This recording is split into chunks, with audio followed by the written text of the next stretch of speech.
Welcome to another episode of Living Justice, Living Leadership. I'm your host, Lee Fisher, Dean of Cleveland Marshall College of Law at Cleveland State University. You know, I've had the great privilege to live my life at the intersection of the public, private, nonprofit, and academic worlds. As a lawyer, CEO of 2 nonprofit organizations, and as a state legislator, attorney general, and lieutenant governor. And the lessons I've learned come down to just 2 words: justice and leadership. That's why every week we'll talk to people who are walking the walk. Some are lawyers and some are not, but all of them have something in common. They are change makers. They are guardians of justice. They are living justice, and they are living leadership. Today on Living Justice, Living Leadership, we're going to hear the second half of my interview with the 68th Governor of Ohio, Ted Strickland. We heard about how he grew up in poverty in part 1. We heard about his time as a member of Congress. We heard about the fact that he ran for office many times before he actually won. Today, we're going to hear about his time as governor. We're going to hear about some of the lessons he's learned in leadership. We'll talk about what happened during President Trump's presidency, what he thinks will happen under President Biden, and of course, we'll talk about the January 6, 2021 insurrection. So here comes the second half of my interview with Governor Ted Strickland. There's one other thing I want to focus on too before we return to politics and government, and that is that you also worked in Ohio's prison system, in a prison that is known statewide as perhaps the toughest prison in Ohio, Lucasville. And many people may remember the Lucasville Riots back in the early 1990s. Tell us a little bit about that experience. You know, Lee, as I was watching the riot unfold at the insurrection of our Capitol recently, I had a flashback to the same feelings I had during that riot at that prison in Lucasville. It was like living through a nightmare. And some of the inmates that were killed, I knew and had worked with. The correctional officer that lost his life was someone that I knew. And I was at that prison. I was in Congress at the time because I had just been elected the previous November. So I stopped working at the prison and was in Congress, but we were on Easter vacation. So I was home in Lucasville, and I lived just 1 mile from that prison. And I spent a lot of time there. There were media from literally all over the world. So there were probably 8 or 10 of these big satellite trucks there. And I was not inside the prison itself, but I was outside, and I spent a lot of time talking with the media and so on. And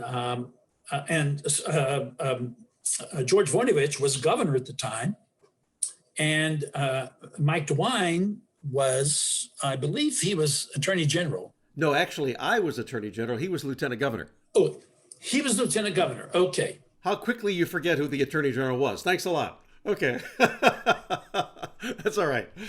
But, you know, I was interviewed by a reporter from the Washington Post, and he asked me what I thought the outcome would likely be at the beginning of that, near the beginning of that riot. And I said something to the effect that I was concerned about the correctional officers, but I thought there was even more danger to the inmates because those who had control of that riot knew that there would be hell to pay if a correctional officer would be killed. When the guy went back and wrote his story, Lee, it came out something like this. Congressman Strickland says he's interested in the well-being of the correctional officers, but he's even more concerned the inmates. Okay. Yeah. So in my next election, my opponent jumped on that and was saying that Strickland cares more about inmates than he does correctional officers and so on and so forth. But Lee, after that debate, I got personal letters from Governor Voinovich and from Lieutenant Governor Mike DeWine. And they both thanked me. They said, your presence there, your interaction with the media, brought calmness and a sense of stability to the situation. Thank you for what you did. That's great. Save those letters. And when my opponent came out with this god awful ad with, a riot and all that kind of stuff, I already had an ad prepared to respond to it.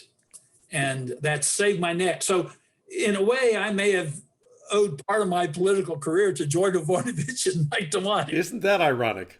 And the other lesson is don't throw anything away. Don't throw, yeah, especially something that can, clarify something that you may have done. Exactly.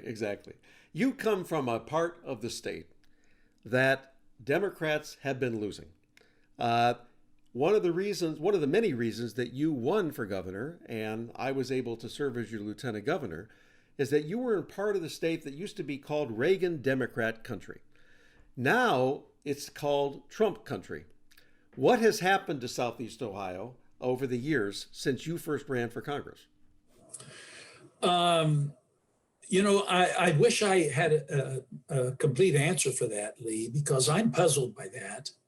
I think that part of Ohio has more than other parts has suffered economically. For example, the lack of broadband access, internet connections in large parts of Southeast Ohio, it's just not there. During this pandemic, when young people were having to, get their education online, I know of young people who would leave their home and drive to a Lowe's parking lot and sit in their pickup truck. This kid would sit in his pickup truck and work on his homework because he didn't have internet access at his home. So, that's just one example. For a lot of reasons, the Appalachian region in total, and especially the Appalachian region in Central Ohio, has been exploited for decades. The large coal operators would come in and they would extract the coal, and then they would leave. And if the coal mines closed, what we had left was, environmentally degradation and so on. The lack of adequate transportation facilities. Certainly there's little or no public transportation in much of that part of Ohio. The lack of appropriate schools. Lee, one of the things that you and I were able to do when we were in office, we built about 300 new leads, environmentally, high standard of environmental controls, the way they were built. Because there was a time when I would go visit schools in that part of Ohio, and I would take a clean white cloth and wipe over the computers that were there, if they were there, and they'd be covered with coal dust. It was just, so my point is, for decades, that region has been devoid of a lot of the economic progress that has taken place elsewhere, in part because of infrastructure, because of educational institutions, because of job opportunities. And so Donald Trump comes along and he says, I'm going to save these coal jobs. It was a lie. We've lost more coal jobs under Donald Trump than we did under Barack Obama. And he says, I care about you. I'm one of you. And, you've been exploited and so on and so forth. And I think he found fertile territory for that message. Yes, he did. And it's quite sad, because in my judgment, and I'm speaking very candidly to you, Lou, in my judgment, Donald Trump doesn't give a damn about people who live in those communities. Doesn't care about them. Doesn't know anything about them. But he swoops in and he convinces them that he's on their side, and and then, he's out of office. He's down in Mar-a-Lago. Those coal jobs have increasingly diminished. He's done nothing for them. So it is my hope that that under this new administration, that we will see serious efforts to deploy broadband, high-speed broadband throughout those regions. It's going to be costly, but Lee, access to high-speed internet is almost as important today as the ability to use electricity. It's like access to water and electricity. I agree. Yeah. Absolutely. It ought to be like a public utility. Everybody needs to have access to it, and it won't happen without significant government intervention. Now, we tried to do that when we were in office. One of the things that we did, you and I and others in our administration, was to take steps to get the so-called backbone into these counties. So I think the county seat, I believe in every county in Appalachia now has access to internet, but we need to get it out into the homes, the individual communities, and that's going to be costly. So it seems to me that for those who believe that Ohio has been written off by Democrats and it's going to be a Republican for many years to come, ought to listen to what Governor Strickland just said, because it seems to me that if you speak to the concerns and the real issues that are facing families in Southeast Ohio, that there is actually a chance that any candidate who does that genuinely and with focus could win the state of Ohio, Democrat or Republican. Well, Sherrod Brown has certainly demonstrated that that's a possibility. By talking to real people about their real needs and convincing them that he's on their side. Yes. And so I think going forward, Ohio is not a red state or a blue state. Ohio is a state that can go either way, depending upon the candidate and depending upon the circumstances. Lee, you and I ran for re-election following the greatest recession in the history of this country. Yes. And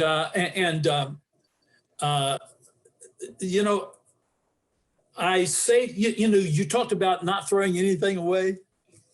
I saved an article from the Columbus Dispatch 2 years after John Kasich was in office.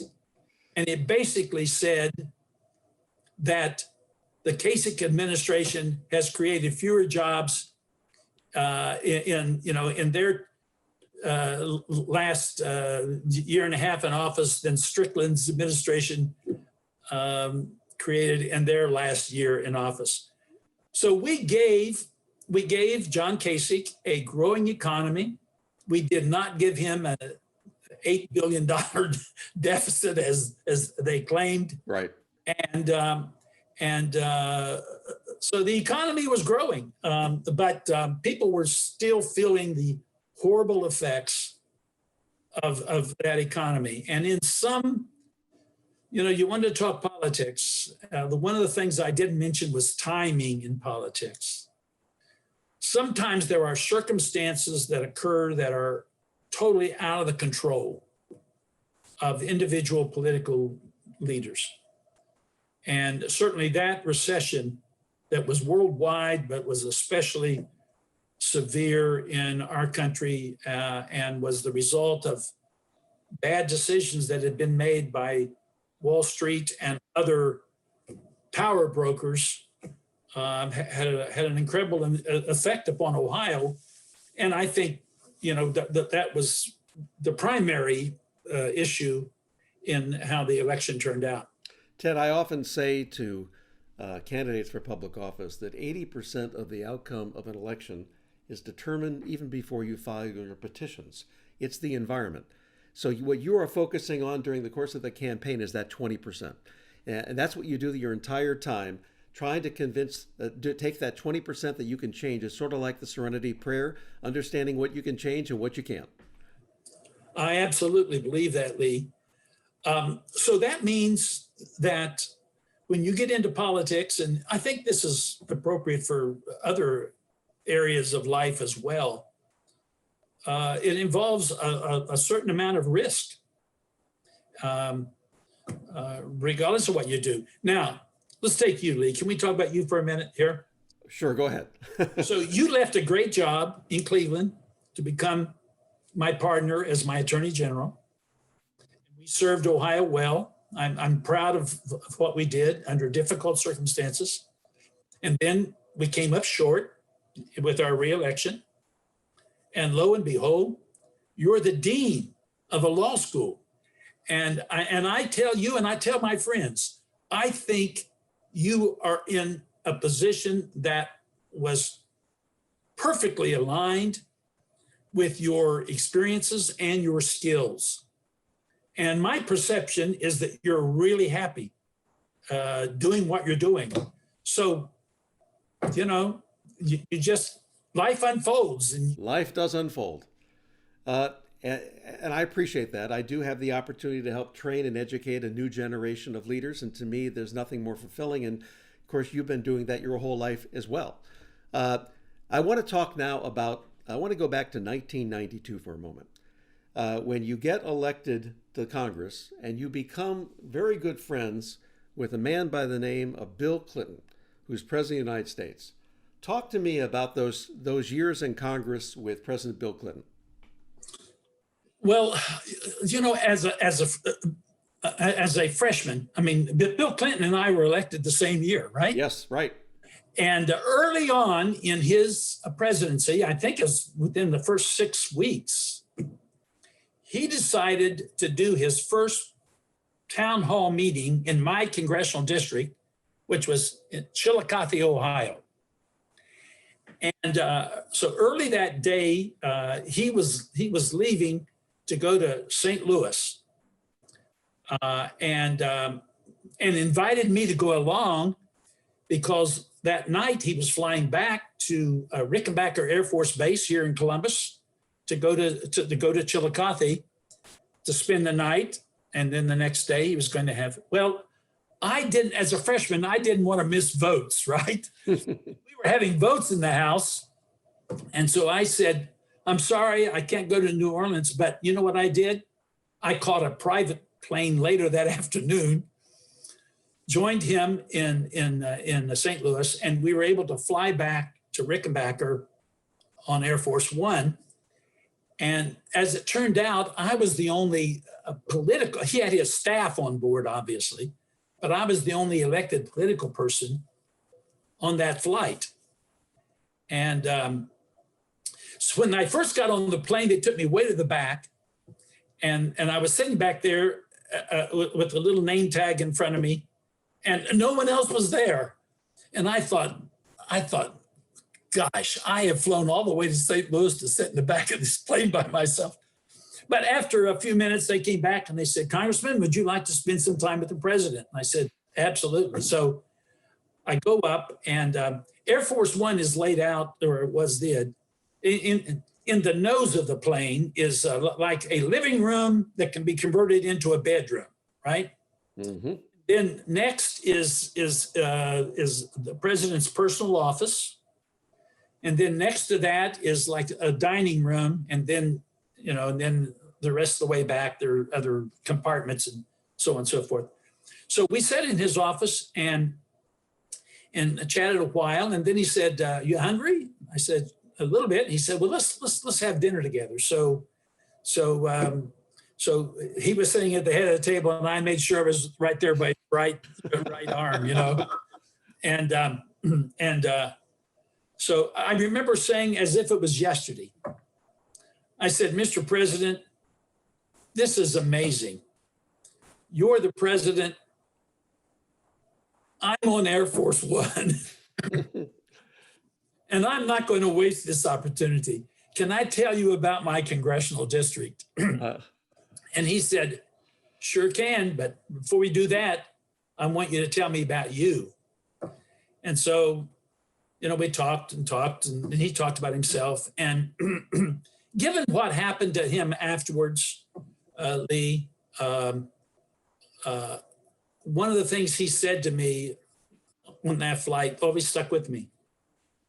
we talked a lot about, about our personal lives and so on. And he said, I have people on this plane who've known me since I was very young. And they know all about me, and they care about me. He said, isn't it wonderful to have people who really know about you and still care about you? Hmm. And anyway, I've always been a fan of Bill Clinton's. I don't excuse everything he's ever done, but he's a remarkable man. He's very intelligent. And I heard some discussion recently about the earned income tax credit. Mm-hmm. That is perhaps the most effective tool in actually lifting people out of poverty. And Bill Clinton hugely expanded the earned income tax credit when he was president. He did a lot of good things, and a lot of people benefited. Now, I disagreed with his trade policy, and he seemed to always forgive me for that.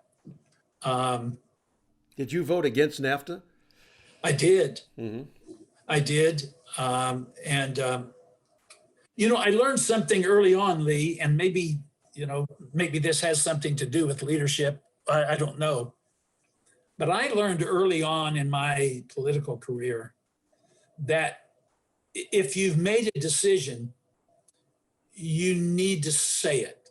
Yes. And because the people who are pulled and twisted and beat upon are people who say, well, I don't know, I feel this way. And if I can say something about our former colleague, Tom Sawyer. Yes. Who I remember he agonized, didn't he? He agonized. I would walk back and forth from the Cannon building over to vote with Tom, and he was always saying, Ted, I don't know what to do. I've been to Mexico, I'm blah, blah, I don't know what to do. And so I said early on, I'm opposed to NAFTA. So they left me alone. They knew. That was smart. Already made a public statement that they didn't want to waste their time trying to twist my arm. But the night before the NAFTA vote, President Clinton had those who were wavering down the White House. And they walked out, and some of them said, well, I've decided I'm going to support NAFTA. And I think it led to his defeat. It did. And Tim Ryan was able to use that issue. But, if you've decided, you've made up your mind, you thought it through, you know where you are, don't be afraid to say so. Ted, there's an old Texas saying, there's nothing in the middle of the road except for yellow lines and dead armadillos. And that's, I think, the moral of that story. Now, let's shift now to your time as governor. You were an extraordinary governor, and you had so many different accomplishments. But when you look back at your time as governor, what are the lessons you learned, and what are you most proud of? Gosh, I'm proud of a lot of things. Most of all, Lee, I'm proud of the people that I had to help me do my job. You among them. But John Hazley, my chief of staff, I admire him so much, Lee. I tell people if I believed in reincarnation, I'd want to come back as That's great. But I had people who worked really hard. And we got through that 4 years without a scandal. Yes, that's right. That's something when you consider what happens in Ohio politics. This Senate Bill 6 is the most rotten, corrupt political maneuver I've witnessed. And it's going on, and it still isn't being corrected. And people need to be held accountable. And I think some people are likely to go to jail because of it. Mm-hmm. They should, in my judgment. But the biggest scandal we had was people throwing cigarettes over the wall of the residence to the inmates who were working there. Yeah. That was our biggest scandal. Mm-hmm. But I had really honest, ethical, hardworking people who did their best for the state of Ohio. Policy-wise, the energy bill we passed, which at the time was one of the strongest renewable standards in America. And for a state like Ohio, a big manufacturing state, to have taken that step at that time was very remarkable in my judgment. You were recently honored for that, I know. Yes, and sadly, the Neanderthals came along. I call them Neanderthals, Lee. The Neanderthals came along and they tried to push everything back. But that legislation, as you well remember, passed with only one dissenting vote in either the House or the Senate. And then our education reform. They still say that Ohio has never given the state a constitutional system of school funding. We did, Lee. I wrote Tom Settis an email after one of his columns where he made the reference that, the legislature had never really listened to the Ohio Supreme Court. I said, Tom, look at what we did. And it passed with only one dissenting vote, and it gave us a constitutional system of school funding. Right. Now, Casey came along and got rid of it, but it was there. So we did some good things. We built hundreds of schools, and we made it possible for every child in our state to get access to health care. We did that through the use of some federal programming as well as state dollars. And in the midst of the recession, you saved a lot of jobs. Well, we all did together, working as a team. So it could have been much worse than it was. And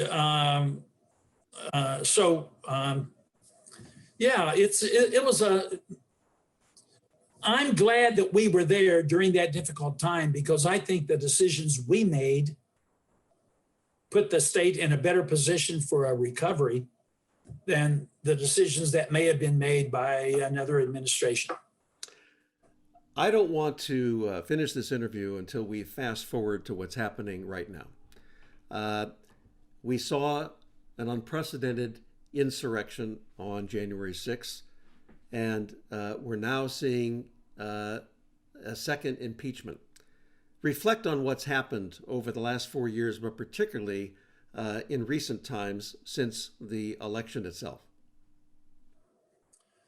Well, Lee, I cannot find the words to adequately describe the damage that I think Donald Trump has done to our country and to our democracy.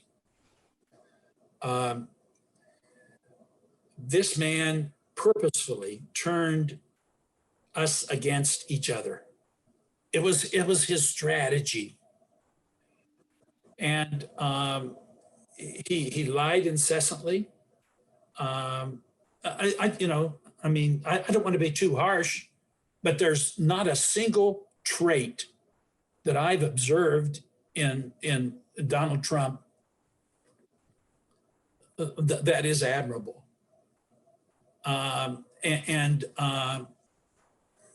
After losing the election, really trying to subvert our democracy. He was trying to pull off a coup. He was trying to stay in office after the people had voted to elect Joe Biden as our next president. And he stirred up so much anger, visceral hatred and anger. And, you listen to that speech he gave, we're going to fight like hell. Otherwise, we're not going to have a country. Go down to the Capitol.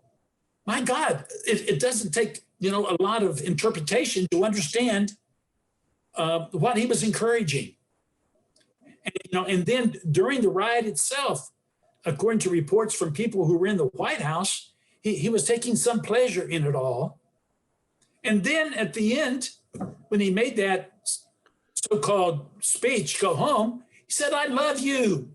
They've stolen, even then he was saying they've stolen an election from us. Never forget this day. He's reprehensible. He doesn't deserve the respect of the people of this country. And God help us to never have such a vain, narcissistic corrupt human being in the presidency of our country ever again.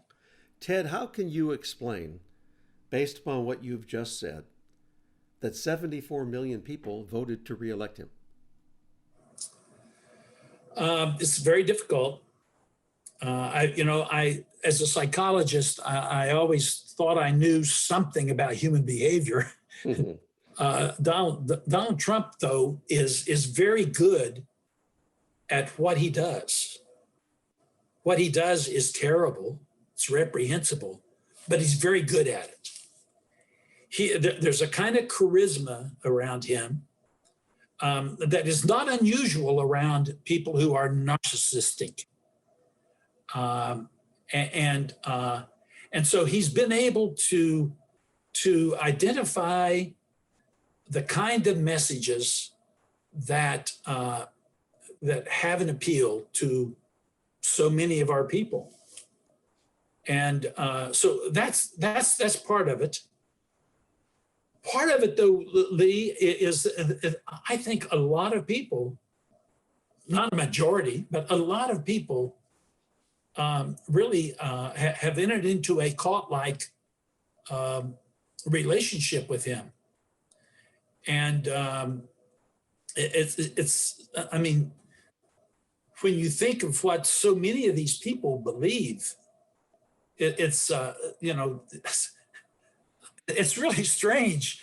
This QAnon group, and I know people who have bought into that. I don't understand it. I can only think it's a kind of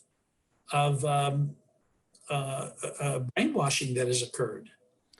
Well, some have described it as an alternate reality, where you live in a world where you're hearing that from not just the President of the United States, but from Fox News. And if you hear it every single day and you're not hearing any contrary opinion, why would you think otherwise? That's right. And we become so polarized that we don't listen to each other. I listen to Fox News occasionally because I want to know what they're saying. But some people, but Lee, this started before Donald Trump. It started when much of the Republican Party decided to reject science. For example, climate change. They just have totally rejected science. And I think we're starting to see it in the this exaggerated fear of so many people regarding the vaccine, for example. The anti-vaxxers.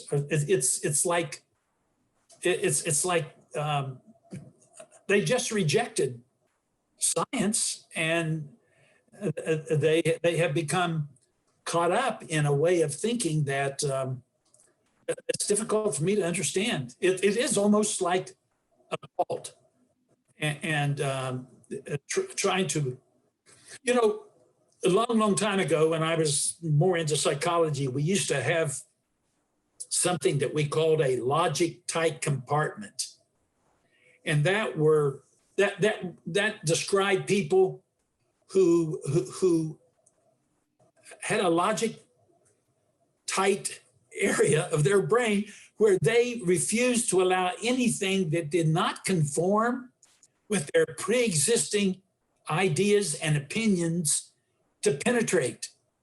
It was just something that they rejected out of hand and would not even allow themselves to consider it.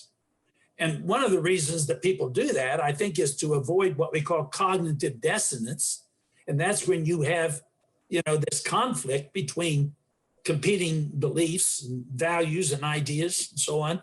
So that, the human personality is very complex. Human behavior is very difficult sometimes to understand.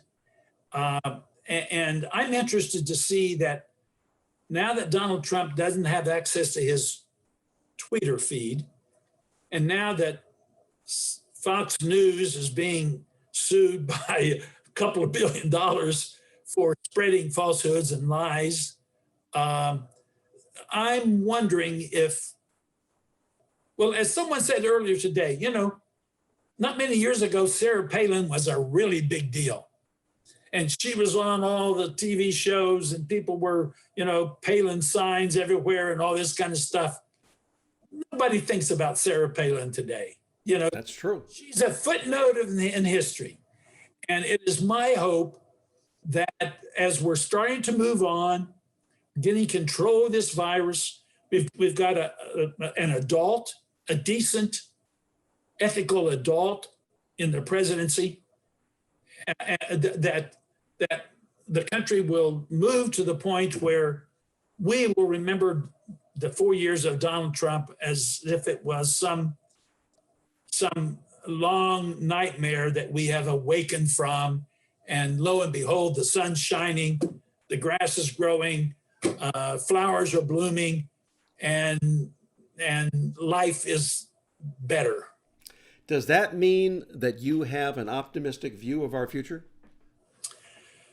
I try to have. Mm-hmm. I'm not convinced that the so-called militias and the white supremacists and the white nationalists and all that, I'm not sure they're finished with us. There may be a last great effort to fight back, but I do believe that our institutions have proven themselves to be robust and adequate. You're in law. You're an attorney. You're the dean of a law school.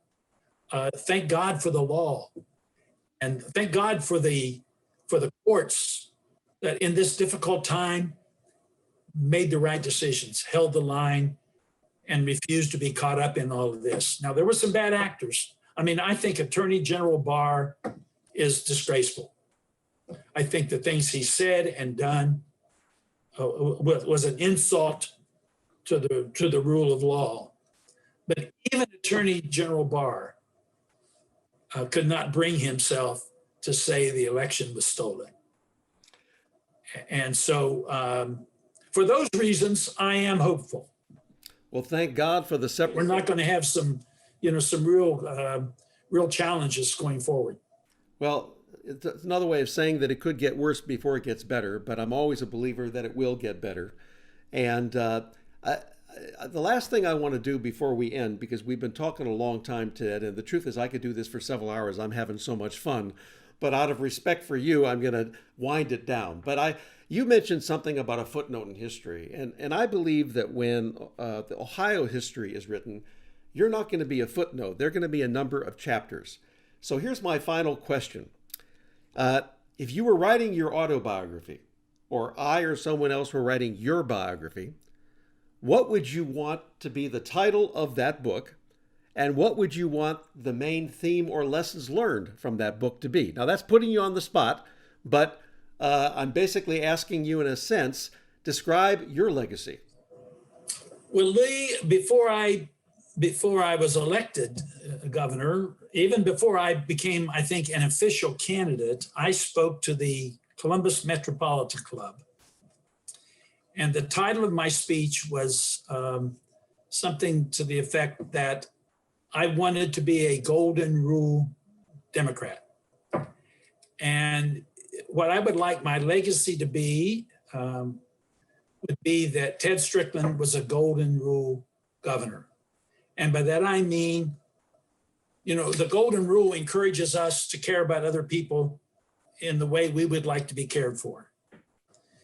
And I think when I was governor and you were my partner, that's the attitude we had toward the people of Ohio. We tried to do the right thing, to be respectful of them, to serve them honestly and nobly and honorably and all that. And I don't think you can expect much more out of a political person. You can't expect them to always agree with you. You can't expect them to always make the right decision. But you can expect them to care about you and to serve you with honor and honesty. And so that would be what I would hope would be on my political legacy tombstone. You know, Ted, at the beginning of our podcast today, you said that in August you'll be 80. For those of you who are watching this podcast, you probably think that Governor Strickland is lying, because if you're looking at me, and I happen to be 10 years younger than Governor Strickland, and I look like I'm 80. Ted Strickland may be 10 years older, but he looks like he's 60. And, oh, Lee, you are a golden tongued devil. You know how to say it. You ought to be in a courtroom advocating for people who've been mischarged. Well, I'd rather train people to learn how to do it in the courtroom. But I will say this to you, Ted. In Judaism, as you think, you know, I'm Jewish. There's a saying that may you live to be 120. If there's anybody that I know who I believe will live to be 120, and that we can be doing this podcast at least once every 10 years for the next 40 years, it is Ted Strickland. We've not heard the last of you. You never change, Lee. You're always you're something else. I feel so proud to have you as a friend. Well, I'm proud to have you as a friend. Very proud to have you as a guest on our Living Justice, Living Leadership podcast. My best to your wonderful wife, the former First Lady of Ohio, Frances Strickland. Thank you for your many years of leadership. And I actually believe, Ted Strickland, that Ohio's best days are still yet to come. The nation's best days are still yet to come. And Ted Strickland's best days are still yet to come. And with that, I thank you again for being my guest. I hope we can do this again. Thank you all for listening to Living Justice, Living Leadership. And again, thanks to former Governor of Ohio, the 68th Governor of Ohio, Ted Strickland.